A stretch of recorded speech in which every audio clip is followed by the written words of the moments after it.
Buenas noches. Siguiendo con el curso de actualización, farmacología del dolor, vamos a ir compartiendo con todos ustedes los mecanismos tanto neuroanatómicos como fisiopatológicos del dolor y asimismo las escalas de medición del mismo.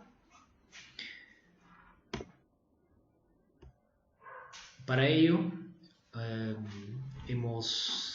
tenemos una temática de ir visualizando desde la neuroanatomía, la fisiopatología, la clasificación y la escala que hoy en día se maneja por la OMS.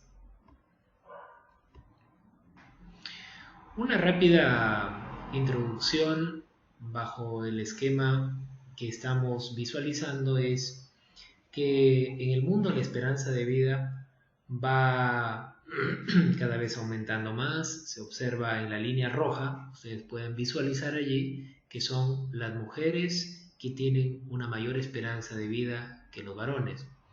Y si observamos en el presente siglo comparado al siglo anterior, podríamos observar que la esperanza de vida se ha duplicado. Y si se ha duplicado es porque han habido muchos elementos que han ayudado a este aumento. Entre ellos, desde luego, el uso de los medicamentos. Hablar, hablar de los medicamentos converge también a hablar de los sistemas para los cuales han sido diseñados. Y estos sistemas, estamos hablando de aquí de una denominada psiconeuroinmunoendocrinología, en donde el sistema nervioso, el sistema inmune, el sistema endocrino y la misma vida psíquica del hombre tratan de converger en un sistema holístico. Bajo este contexto vamos a ir poco a poco conllevando hacia las vías que nos van a señalizar la verdadera comunicación que hay entre ellos. Por ejemplo, en esta diapositiva podemos observar la comunicación que existía entre el hombre y Dios tutelar desde el inicio de la creación de este mundo, así como también la comunicación que existe hombre-hombre, y que desde luego todo eso pues ha ido amalgamando en sincronizar armoniosamente determinados sistemas ya antes mencionados.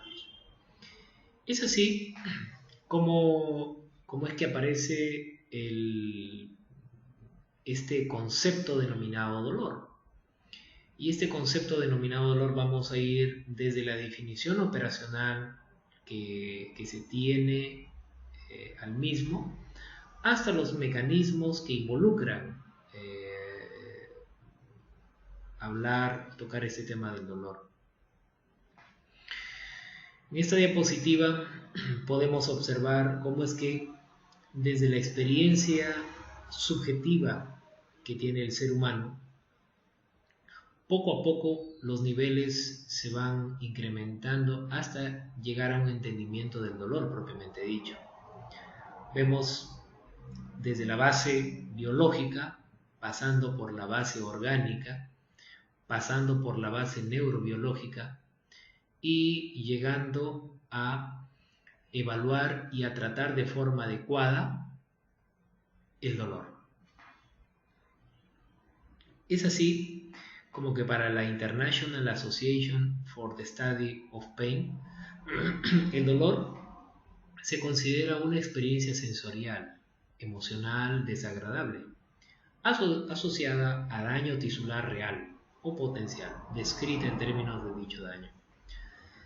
Entonces, estamos observando que el dolor es una experiencia humana que integra muchos elementos, no solamente acción neurológica por el sistema de nocicepción, sino también el dolor va ligado a nuestra parte emocional, es decir, pensamientos, memoria, aprendizaje social.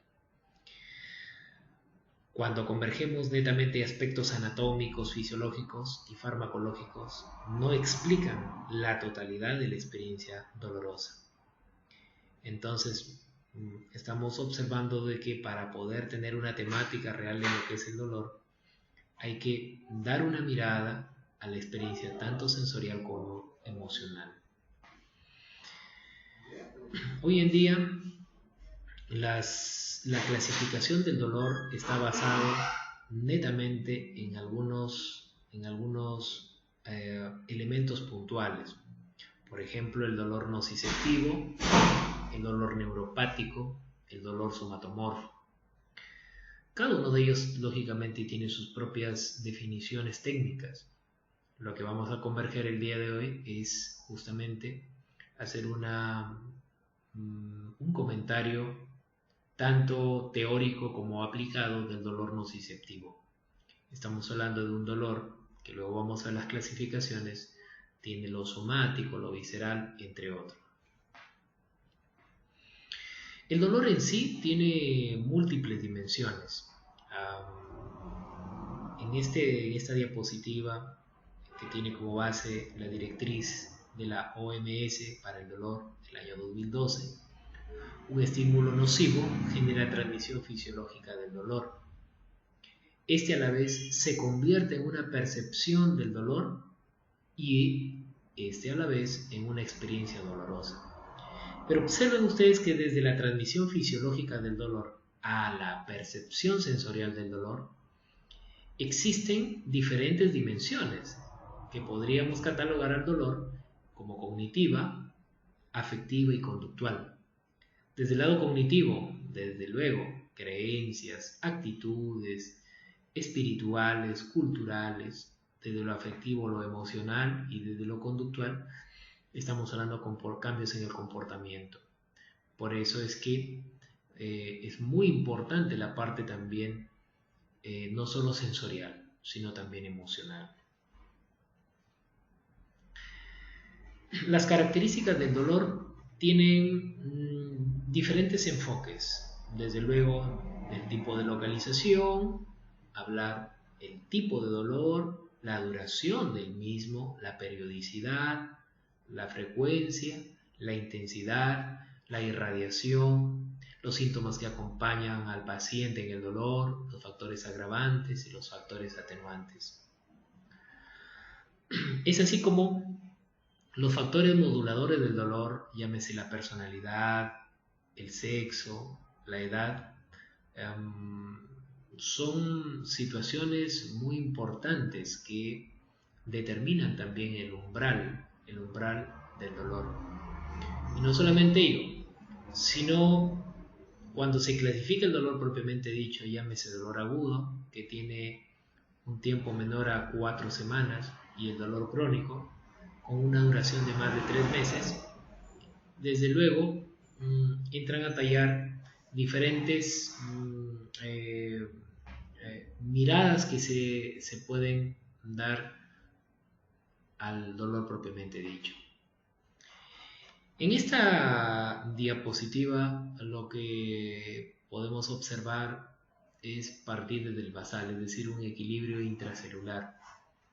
Podemos observar que el potasio es un ion intracelular, tiene un gradiente de concentración mucho mayor en el interior de la célula que fuera de la célula, y por ende el potasio se desplaza desde la parte interior hacia la parte exterior.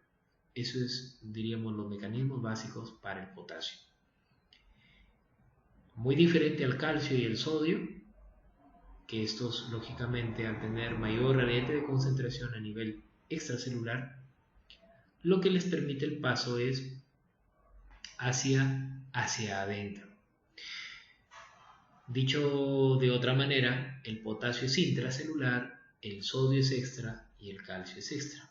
Entonces, para generar un desbalance en ese equilibrio intracelular, estaríamos observando de que en el caso del dolor, las cargas facilitan una entrada de cargas positivas, es decir, podríamos estar observando que el sodio, de una u otra manera, se abren sus canales de voltaje dependiente para poder permitir el paso de esto. Y no solamente sodio, sino de calcio.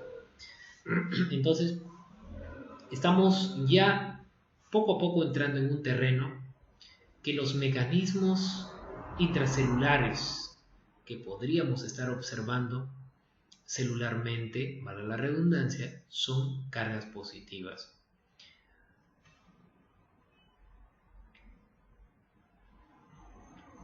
Y esto, desde luego, permitir un proceso denominado despolarización.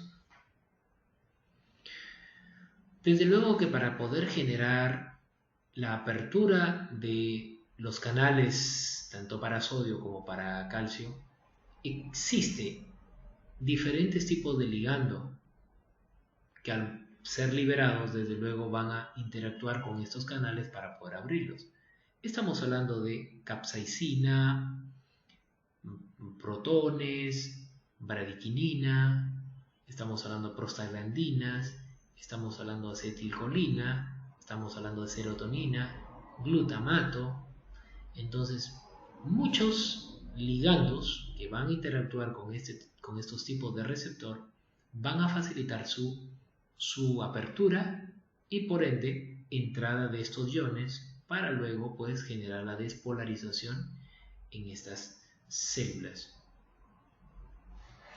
Es por eso que cuando vamos a tipificar los tipos de dolor, se consideraban este tipo de clasificación: nociceptiva, visceral, neuropática y desde luego un comportamiento con alto componente psicosomático.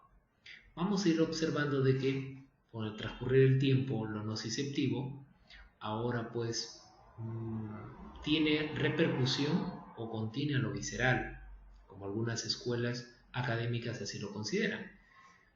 Y también pues vamos a observar que lo nociceptivo involucra hablar de nocicepción cutánea, nocicepción musculoarticular y visceral propiamente dicha.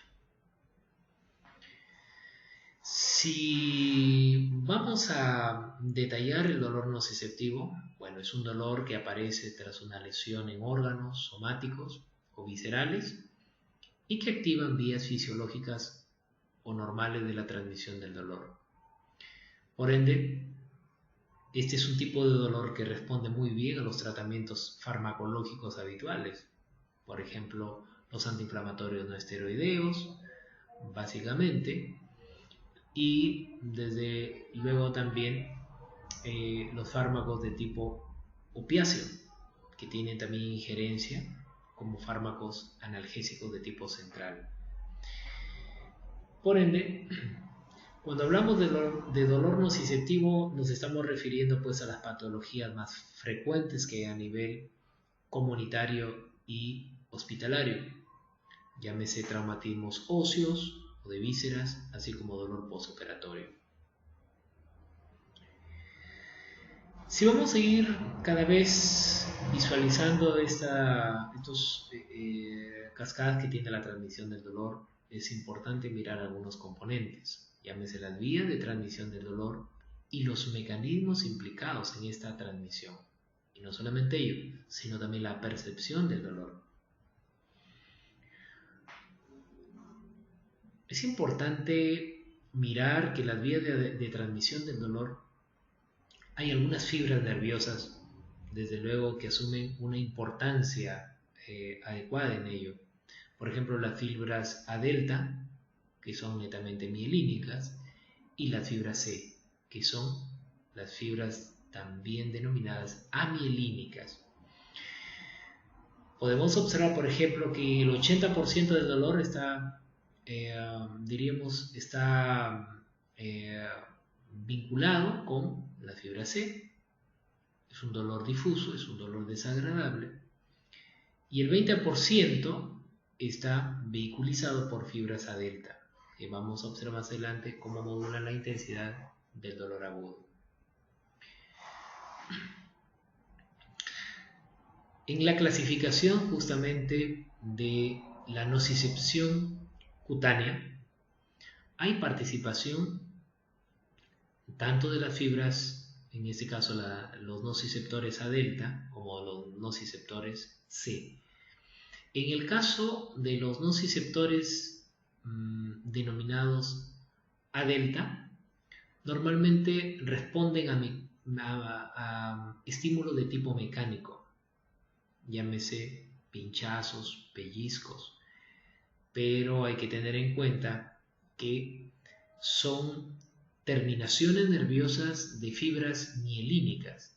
La literatura contempla una velocidad de más o menos 5 a 30 metros por segundo. Entonces, estamos hablando de que para requerir su activación requieren un alto umbral, básicamente. Mientras que los nociceptores de tipo C, estamos hablando, aquí encontramos ya elementos térmicos, químicos que logran activarlos. Y básicamente están siendo inervados por fibras aferentes amielínicas. Por eso es que su velocidad es mucho menor que los anteriores, de cerca de 1,5 metros por segundo. Por eso es que la literatura también menciona de que esta vía nociceptora C se activa por bradicininas, histamina, acetilcolina y también iones de potasio. Siguiendo la misma situación, observamos que los nociceptores musculoarticulares tienen que ver mucho también con estas fibras, estos nociceptores A delta. Decía fibras porque acá hay un grupo importante. La literatura menciona que estos nociceptores A delta también son conocidos como fibras del grupo 3 y que las contracciones mantenidas en el músculo son las que normalmente lo activan, además del potasio, la bradicinina y la serotonina. En el caso de los nociceptores C, que también se reportan a nivel muscular, denominado las fibras del grupo 4, observamos que la presión, el calor, la isquemia muscular tienen que ver mucho con esta activación de estos nociceptores de tipo C. Mientras que a nivel articular se observa que tanto los nociceptores A delta como los nociceptores C estarían involucrados. Y valgan verdades que la cápsula articular, los ligamentos, el periósteo, tienen que ver mucho con este tipo de dolor. Aquí diríamos, es el escenario en donde se describe. Hoy en día se habla de nociceptores silenciosos. Desde luego que hay un campo muy rico de seguir investigando cómo estos nociceptores silenciosos, que son activados por factores liberados por el daño tisular, estamos hablando de factores de necrosis tisular, TNF, alfa, o en este caso sensibilizados por inflamación local, estarían también involucrados en ser posibles ligandos que faciliten la explicación del dolor de tipo articular. En esta diapositiva estamos enfocando ahora sí los nociceptores viscerales. De un tiempo a esta parte ha aumentado muchísimo el conocimiento respecto a este tipo de nocicepción. Y básicamente porque la evidencia menciona que son las fibras amielínicas las que tienen que ver con este tipo de señalización. ¿Encontrada en dónde? En corazón, pulmón, tracto respiratorio, testículo, sistema biliar, uréter y útero.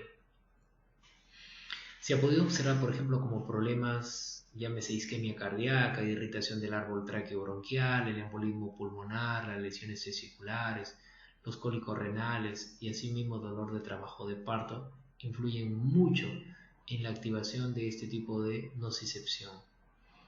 Y por otro lado, se ha podido observar de que la denominada activación antidrómica se suscita en estos nociceptores viscerales. Llámese activación antidrómica porque no solamente cumple el nociceptor una función de receptor, sino también participa liberando sustancias ligadas al dolor, llámese sustancia P y en este caso glutamato, entre otras. En este esquema estamos observando cómo es que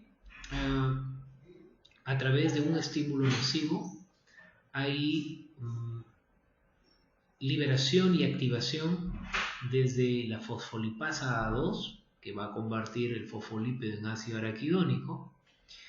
Este a la vez llega hasta prostaglandina por participación de ciclooxigenasa.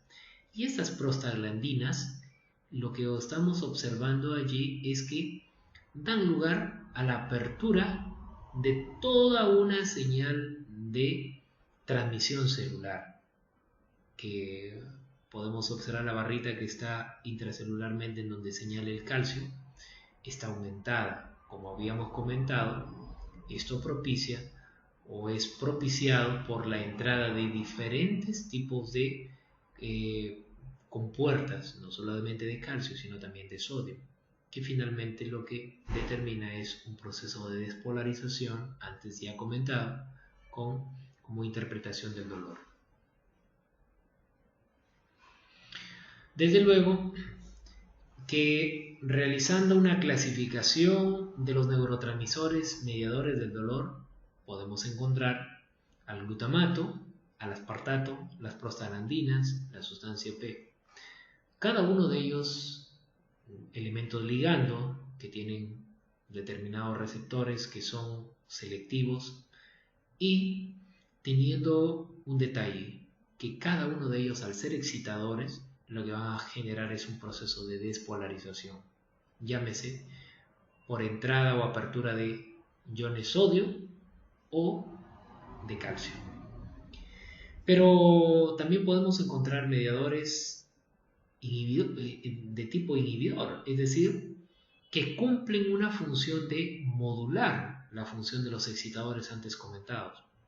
En esto, lógicamente, vamos a compartir cómo el sistema opioide a través de las endorfinas tiene ese papel, la serotonina, la noradrenalina y el mismo ácido gamma aminobutírico, que también tiene este papel de ser inhibidor. En la fisiopatología del dolor propiamente dicho, la acción de los nociceptores, si podemos hacer un cuadro resumen, actúa o facilita una activación del nervio periférico, esto a la vez del asta dorsal de la médula espinal, el mismo que activa la vía espinotalámica, el mismo que actúa sobre el tálamo, el mismo que actúa sobre la corteza cerebral, en donde se repercute la percepción y reacción al dolor y lógicamente la experiencia del dolor propiamente dicho. Es por eso de que a través de estos mecanismos vamos a ir dilucidando cómo es que desde la traducción, es decir, el daño, el injury, que se conoce así, propiamente dicho, luego la transmisión del dolor por la espina dorsal, la modulación del mismo, la percepción del dolor, la interpretación y la conducta adaptada al dolor, son sistemas en cascada que van generando finalmente la percepción del dolor propiamente dicho.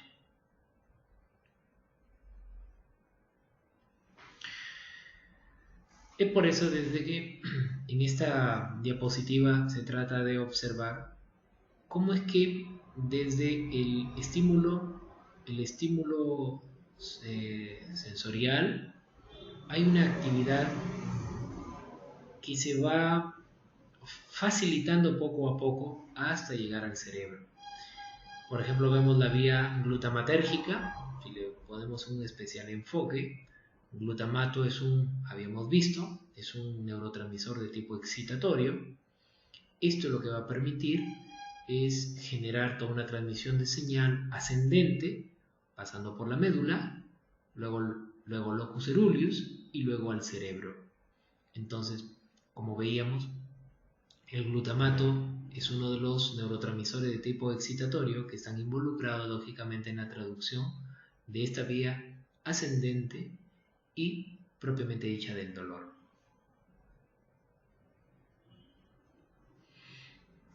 Pero también podemos observar, así como hay una liberación y una capacidad excitatoria de tipo ascendente, podemos observar que a la vez desde locus coeruleus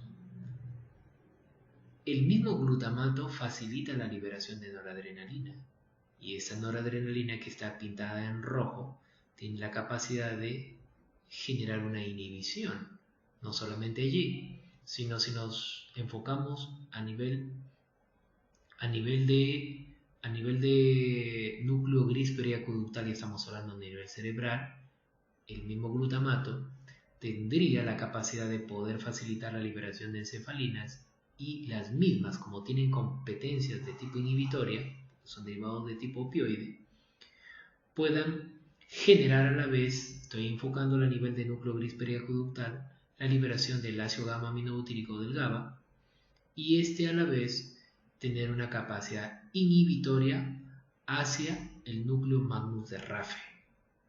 Si podemos recordar un poquito, aquí podríamos estar encontrando una inervación serotoninérgica, la cual pues tiene competencias también de tipo inhibitorio.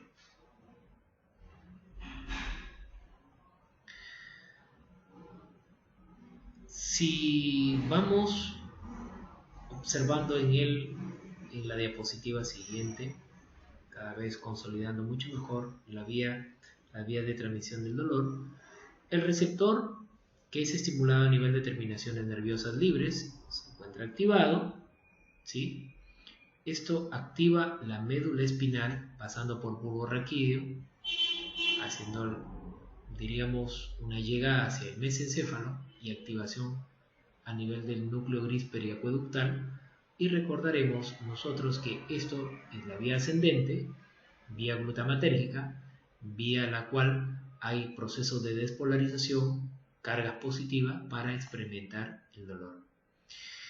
Pero no solamente ello, sino si hacemos un enfoque neuroanatómico, podríamos observar desde la formación reticular del mesencéfalo, ha pasado por el haz parabraquial, los núcleos parabraquiales, amígdala, que es el parte del componente del sistema límbico, y finalmente esta vía espinomesoencefálica estaría representando el componente emocional del dolor. Dicho de otra manera, la lesión que está, diríamos, generando la nocicepción va a liberar prostaglandinas, bradicininas, protones, los mismos que liberan a la vez sustancia P, péptido del gen relacionado a calcitonina, y luego hay liberación de histamina desde la degranulación del mastocito. Todo ello llega a la médula espinal a nivel del ganglio posterior, luego se dirige básicamente ¿a dónde? Estamos observando que se dirige desde la neurona de la raíz dorsal hacia una proyección de la neurona propiamente dicha de proyección. En esta neurona de raíz dorsal podemos observar, como ya se había mencionado, el potasio es intracelular, el calcio es extra, entonces la liberación de el calcio propiamente dicho por los procesos de despolarización a través del dolor van a generar la liberación de glutamato desde las vesículas propiamente dichas. Es decir, este proceso conocido como exocitosis hace que el glutamato llegue a los receptores posinápticos, es decir, ahora ya en la neurona de proyección, y se una al receptor AMPA, ahí lo vemos, que es un receptor en el cual es un receptor ligando dependiente, es un canal iónico ligando dependiente, y este receptor AMPA, al recibir al glutamato, va a permitir la entrada de sodio. Y no solamente ello, que se manifiesta, como estamos observando ahí, con un dolor rápido, sino también llega al receptor del NMDA para facilitar, en este caso, la liberación de qué cosa, de facilitar la entrada de calcio. Si el receptor AMPA facilitaba la entrada de sodio, el receptor de NMDA, que también ha recibido la molécula de glutamato, va a facilitar la apertura de canales de calcio, que se une al complejo cadmodulina, activación de una proteína quinasa C. Esta a la vez permite pasar del óxido nítrico sintetasa a sintetasa de óxido nítrico ya activa. Esta convierte a la arginina en óxido nítrico y esta a la vez va a activar a la sintasa de, en este caso, a la sintasa que se encuentra a nivel de la neurona de la raíz dorsal. ¿Para qué? Para que cierre el canal de potasio y se siga en este caso generando mayor carga positiva y mayor liberación de qué cosa. Va a facilitar mayor liberación del neurotransmisor y hacer de este sistema cada vez una mayor producción de liberación de glutamato. Y no solamente al receptor NMDA y AMPA, sino también a un tercer receptor, que es su receptor de tipo proteína G de glutamato, también conocido como receptor metabotrópico, y el mismo que desde luego va a internalizar mucho mayor calcio cadmodulina y facilitar una mayor activación de este sistema.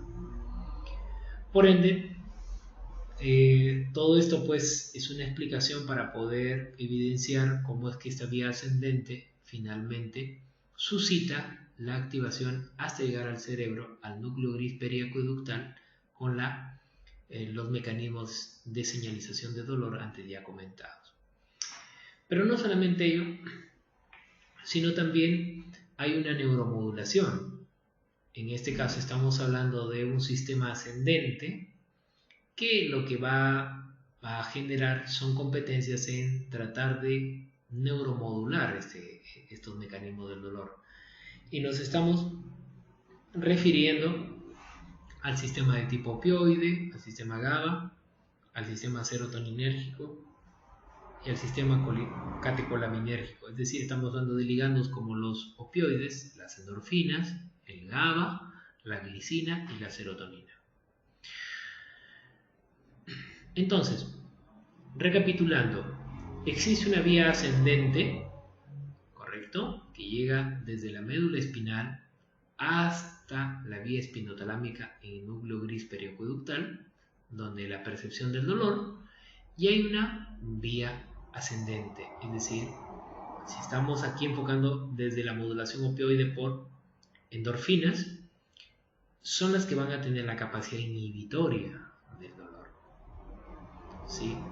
Y finalmente propiciar la neuromodulación del dolor. Es importante aquí también enfocar que el locus coeruleus, que tiene una participación en esta modulación de tipo opioide, y el núcleo magno de RAFE, son piezas claves porque desde el locus coeruleus hay liberación de noradrenalina y desde el núcleo de RAFE de serotonina, que son neurotransmisores importantísimos, sobre todo para el enfoque de la salud mental. Más adelante, cuando se toque el tema de los medicamentos, vamos a observar que muchos de estos fármacos que modulan la liberación tanto de serotonina como noradrenalina se utilizan también como recursos terapéuticos para problemas neuropáticos. No es el tema, pero también entran a tallar como solución al problema de neuropatía.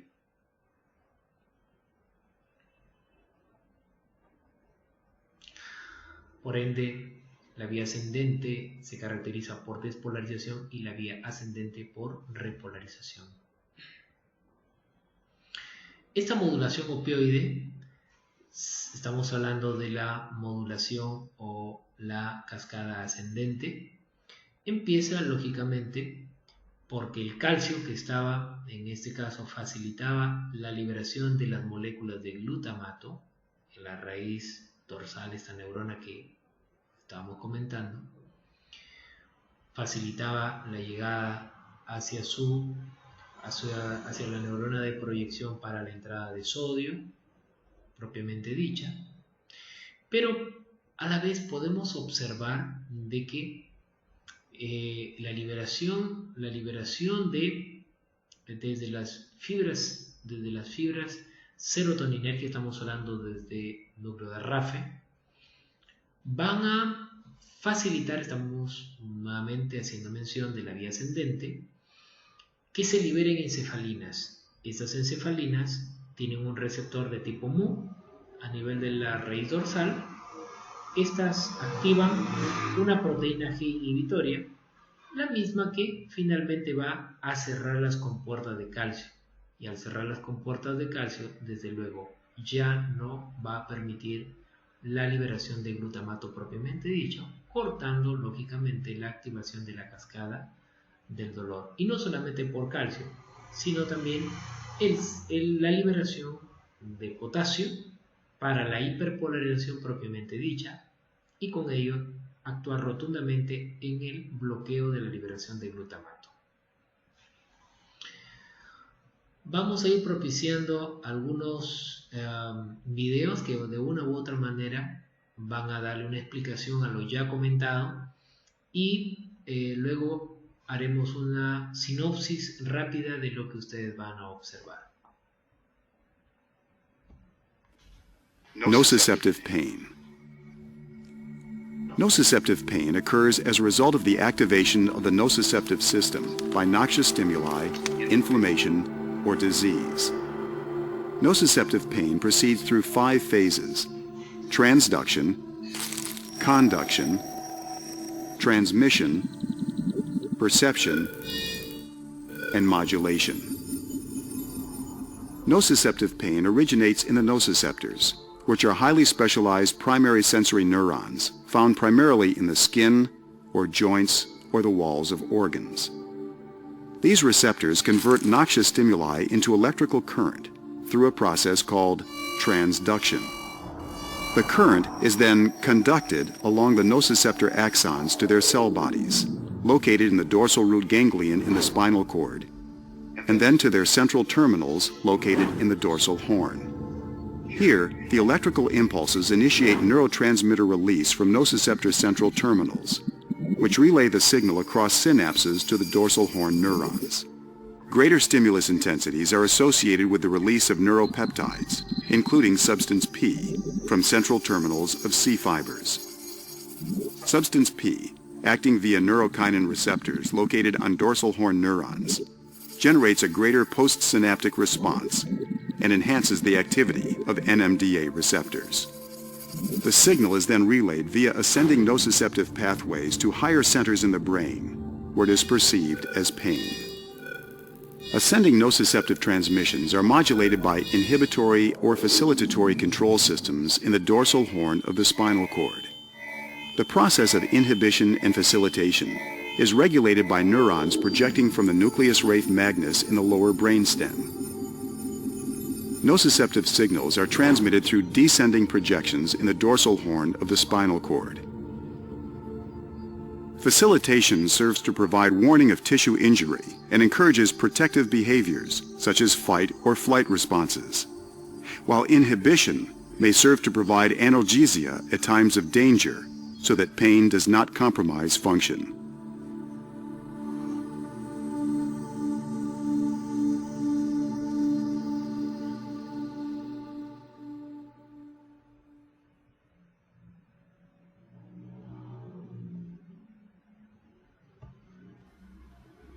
What is pain? Pain is defined as an unpleasant sensory and emotional experience associated with actual or potential tissue damage or described in terms of such damage. The following video will help us explain why I believe that at the end of the day, all pain is in the brain. Let's look at a representation of pain pathways. Stimulation of pain pathways typically begins with the stimulus of a nociceptor, which is a special pain-sensing nerve. That stimulus is propagated along the course of a peripheral nerve toward the spinal cord, but it's not pain yet. Eventually, that signal will reach the spinal cord, where it will be passed from the first order or primary neuron to the second order neuron. Again, it's still not pain. Here we see an example of that signal being transmitted from one nerve to another. Now, this is an important area because this is one of the areas where some of our medications have an effect on pain and how pain is being perceived and transmitted. Eventually, the pain signal will ascend within the spinal cord and reach parts of the brain. First, the thalamus, and then out to the cortex. Now, this is where things get very interesting because it's not until that signal reaches the cortex and other areas of the brain where it's interpreted in some emotional context. Only then is it experienced as pain. Again, that's why I truly believe that all pain is in the brain.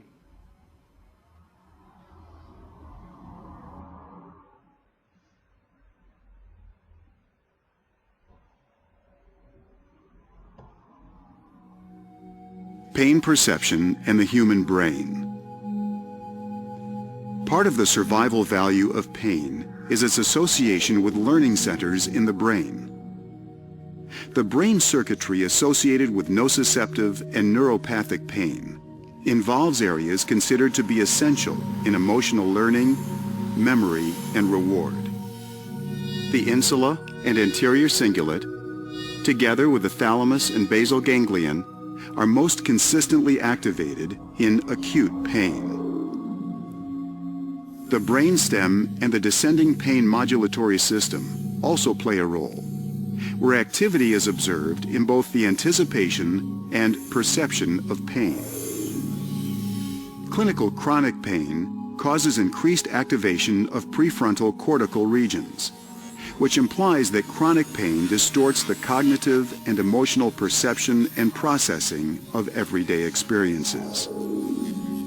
Hypervigilance and an impaired ability to extinguish aversive associations of fearful or painful events seems to involve interaction among medial prefrontal cortex, basal ganglion, and amygdala, which is consistent with clinical data indicating that chronic pain patients usually suffer from elevated anxiety, depression, and decreased quality of life.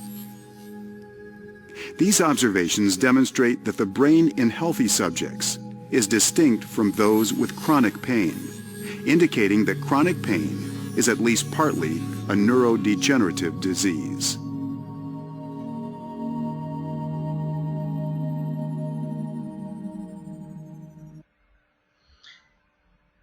Bueno, entonces podríamos estar observando que a raíz de los procesos de despolarización que se iniciaban desde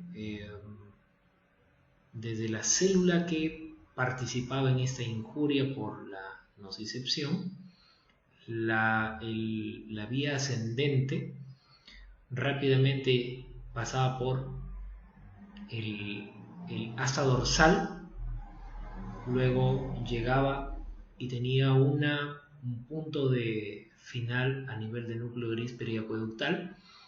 Esto lógicamente facilitaba la liberación de calcio, como hemos observado, y a la vez la liberación de glutamato, el mismo que por la vía descendente, lo que hemos observado, una vía inhibitoria, tenía la capacidad de poder liberar endorfinas, encefalinas, serotonina, noradrenalina, núcleo gris desde núcleo de RAFE, estamos hablando serotonina y locus coeruleus, noradrenalina, para poder tener una neuromodulación del dolor.